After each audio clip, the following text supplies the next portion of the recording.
Assalamualaikum warahmatullahi wabarakatuh. Perkenalkan, nama saya Niki Revalina dengan NPM 23411094. Di sini saya akan menjelaskan materi mengenai tanggung jawab sosial dan etika penjualan.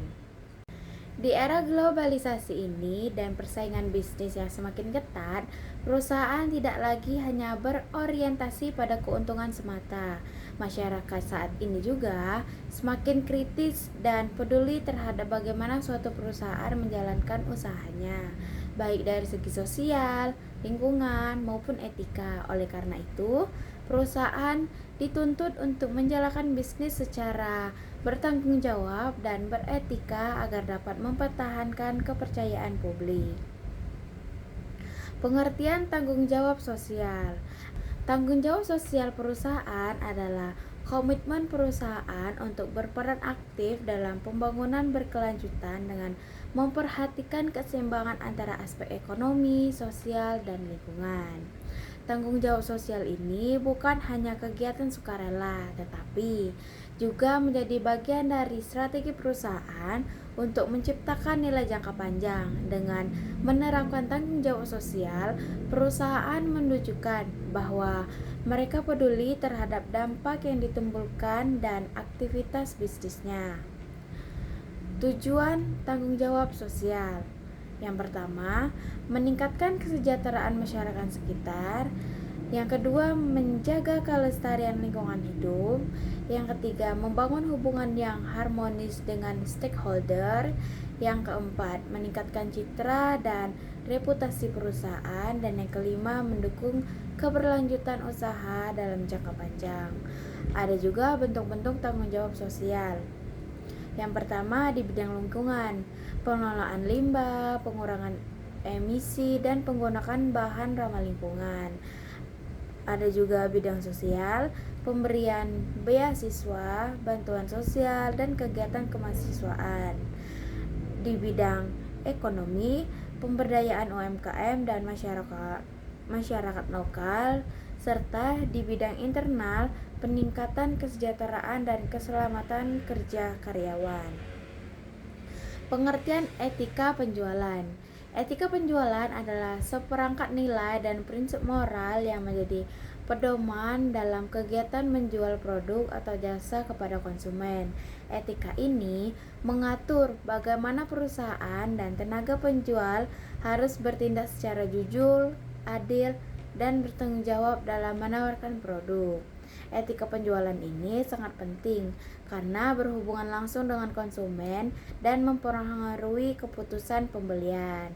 Nah, di sini juga ada prinsip-prinsip etika penjualan. Yang pertama, kejujuran. Tenaga penjual harus memberikan informasi yang benar dan tidak menyesatkan mengenai produk. Lalu ada transparansi, yang dimana perusahaan harus terbukti terkait harga, kualitas, serta risiko penggunaan produk. Ada tanggung jawab, yang dimana perusahaan bertanggung jawab atas kualitas dan keamanan produk yang mereka jual. Lalu ada keadilan, tidak melakukan diskriminasi terhadap konsumen dan memberikan pelayanan yang sama. Dan yang terakhir ada penghormatan konsumen, yang dimana yang tidak memaksa atau melakukan manipulasi dalam proses penjualan. Pelanggaran etika penjualan, yaitu memberikan informasi palsu atau berlebihan atau overclaim, lalu menyembunyikan kekurangan produk, menjual produk yang tidak aman atau tidak sesuai dengan standar, dan memaksa konsumen untuk membeli produk. Pelanggaran ini dapat merugikan konsumen dan merusak reputasi perusahaan. Nah, di sini juga ada hubungan tanggung jawab sosial dan etika penjualan, yang dimana tanggung jawab sosial ini memiliki hubungan erat dengan etika penjualan. Tanggung jawab sosial mencerminkan kepedulian perusahaan terhadap lingkungan dan masyarakat, sedangkan etika penjualan mencerminkan perilaku perusahaan dalam berinteraksi dengan konsumen. Jika perusahaan menerapkan keduanya dengan baik, maka akan tercipta kepercayaan yang kuat dari masyarakat. Kepercayaan ini juga merupakan aset penting bagi keberhasilan bisnis pada suatu perusahaan. Nah, contoh penerapan tanggung jawab sosial dan etika penjualan di bidang coffee shop yang dimana penerapan tanggung jawab sosial. Yang pertama menggunakan bahan baku kopi dari petani lokal untuk mendukung perekonomian masyarakat. Yang kedua, mengurangi penggunaan plastik dengan menyediakan sedotan kertas atau tumbler ramah lingkungan. Yang ketiga, menyediakan tempat yang bersih, nyaman, dan aman bagi pelanggan. Yang kelima, layak serta lingkungan kerja yang baik bagi karyawan. Dan yang kelima, mengelola limbah kopi dan sampah dengan baik agar tidak mencemari lingkungan. Nah, di sini juga ada penerapan etika penjualan. Ada 5 juga nih. Yang pertama, memberikan informasi menu, harga, dan bahan secara jujur dan transparan. Yang kedua, tidak boleh melebih-lebihkan promosi produk atau tidak overclaim. Yang ketiga, menjaga kualitas rasa dan keberhasilan minuman yang dijaga. Yang keempat, melayani pelanggan dengan ramah, sopan, dan tidak memaksa. Dan yang kelima, menjaga kepercayaan pelanggan dengan konsistensi produk dan pelayanan. Jadi, penerapan tanggung jawab sosial dan etika penjualan di coffee shop sangatlah penting untuk membangun kepercayaan pelanggan, meningkatkan citra usaha, serta menjaga keberlangsungan bisnis dalam jangka panjang. Menjawab pertanyaan yang ada di forum Sepada, yang dimana pertanyaannya, bagaimana konsep sales management, sales etik, dan psychological influence dapat mempengaruhi keputusan konsumen dalam membeli suatu produk.